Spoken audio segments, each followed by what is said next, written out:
हमारे मुल्क में हलाल और हराम का तनाज़ा अब तक सिर्फ गोश्त को लेकर था, लेकिन अब बात इससे काफी आगे बढ़ गई है। हलाल और हराम की बात अब चाय, बिस्किट, नमकीन, भुजिया, चावल, शक्कर तक आ गई है। उत्तर प्रदेश की योगी हुकूमत ने हलाल सर्टिफिकेट देने वाले 4 इदारों पर पाबंदी लगा दी है। इतना ही नहीं, जो कंपनियां इनसे हलाल सर्टिफिकेट लेती है उन पर भी एफआईआर दर्ज की गई है। हालांकि योगी हुकूमत ने एक्सपोर्ट आइटम्स को इस बैन के दायरे से बाहर रखा है।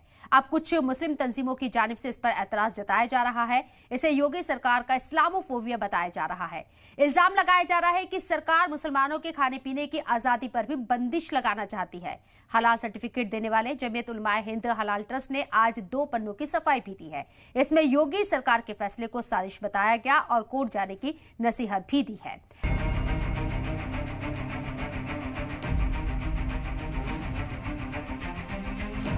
जब मैंने इसको डीपली देखा तो उसमें किसी प्रकार की कोई मान्यता सरकार की नहीं है। ये अपनी संस्थाएं चलाते हैं, ये नहीं कि बहुत सारी संस्थाएं हैं, धर्म विशेष से जुड़ी संस्थाएं हैं।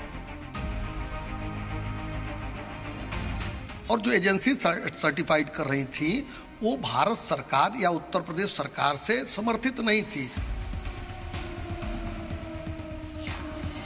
क्या चीज़ हमें खानी है, क्या चीज़ इस्तेमाल करनी है, क्या चीज़ पहननी है, ये तमाम चीज़ें इस्लाम के दायरे के मुताबिक होनी चाहिए।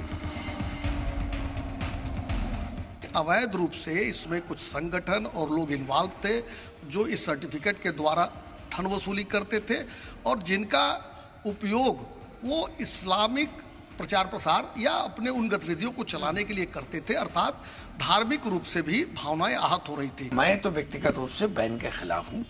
बैन करने से तो लगता है कि सरकार कमजोरी दिखा रही है, सरकार एक खास विचारधारा के विपरीत काम कर रही है और मैं स्पष्ट कहूं तो इस्लामोफोबिया से ग्रसित है सरकार।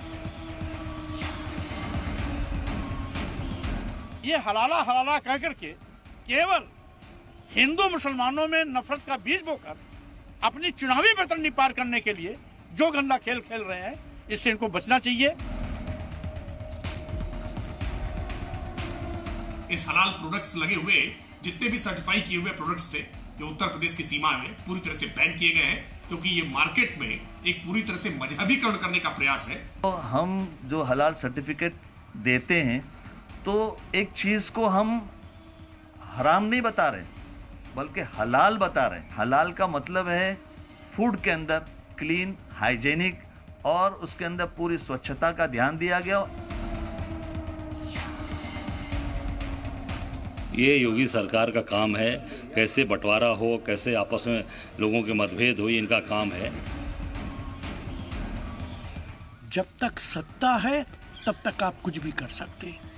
अगर हमारी सरकार यूपी के अंदर आएगी तो हमें बहुत कुछ बदलना पड़ेगा।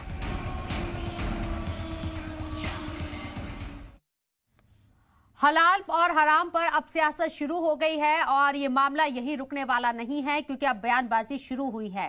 बैन लगा दिया गया उत्तर प्रदेश के अंदर पूरी तरह से हलाल प्रोडक्ट के ऊपर। सबसे पहले मेरा सवाल मौलाना मोहम्मद सुलेमान साहब आपसे, आपकी बाइट भी हमने सुनी, हालांकि इसे आपने निजी बयान आपने बताया है, आपने कहा है कि मोदी हुकूमत को इस्लामोफोबिया हो गया है ये जो कार्रवाई की गई है। आपसे जानना चाहेंगे आखिर आपको ऐसा क्यों लगता है? शुक्रिया। मैं बात शुरू करने से पहले कुछ वजाहत भी करना चाहता हूँ। मैं मौलाना नहीं हूँ, मेरी दाढ़ी, टोपी या शेरवानी देखकर मुझे मौलाना कहना ये उलमाए इस्लाम की तौहीन है। मुझे बराह करम मौलाना न कहिए मैडम। ठीक है। दूसरी बात है कि मैं प्रसा बोर्ड का फाउंडर मेंबर हूँ, कार्यकारिणी का सदस्य नहीं हूँ। ये 2 स्पष्टीकरण जरूरी थे। अब आपके सवाल के जवाब में मैं आता हूँ। देखिए, भारत हमारा समाज हेट्रोजेनस समाज है, यहाँ पर विभिन्न मतावलंबी अलग अलग वेशभूषा, भाषा और खान पान की लोग रहते हैं। इसलिए संविधान के बनाने वालों ने जो भारत के अंदर एकता का आधार बनाया, वो एकता विविधताओं में एकता, यूनिटी इन डाइवर्सिटी का कंसेप्ट लिया और संविधान में ये व्याख्या करते हुए बाकायदा लिखा गया है फ्रेज कि इंडिया वी द इंडियन, हम देश को जो एक रखेंगे, कैसे रखेंगे? डाइवर्सिटी के बावजूद, अरे विविधताओं के बावजूद एकता देश में कायम रहेगी। कंपोजिट कल्चर रहेगा, सबको समूह कर के चलेगा। लेकिन जब से 9.5 साल से ये सरकार आई है, आरएसएस के द्वारा चलाई जाने वाली भाजपा की सरकार, ये सरकार आरएसएस के एजेंडे पर काम कर रही है। आरएसएस का एजेंडा आरएसएस की किताबों को पढ़ने से पता चल जाता है। जिस एजेंडे पर आरएसएस के नेता, मंत्री, संतरी, सांसद, विधायक कहते हैं कि हम कार सेवक हैं, यानी आरएसएस की किताबों और विचारों पर चलने वाले लोग हैं। अब आरएसएस के विचार क्या हैं? आरएसएस के विचार है कि भारत मुस्लिम मुक्त, भारत ईसा मसीह के मानने वालों से मुक्त, भारत कम्युनिस्ट विचारधारा जो राजनीतिक उससे मुक्त, भारत अम्बेडकरवादी विचारधारा से मुक्त, भारत रामराज होगा, वो हिंदू राष्ट्र होगा। हम इसे स्वीकार नहीं कर सकते। भारत वैसा रहेगा जैसे भारत रत्न बाबा भीमराव अम्बेडकर ने संविधान देकर एक प्रारूप, एक स्वरूप हमें दिया है। मनोज उपाध्याय जी, भारत हमें स्वीकार है और वही भारत हम आगे बढ़ाएंगे।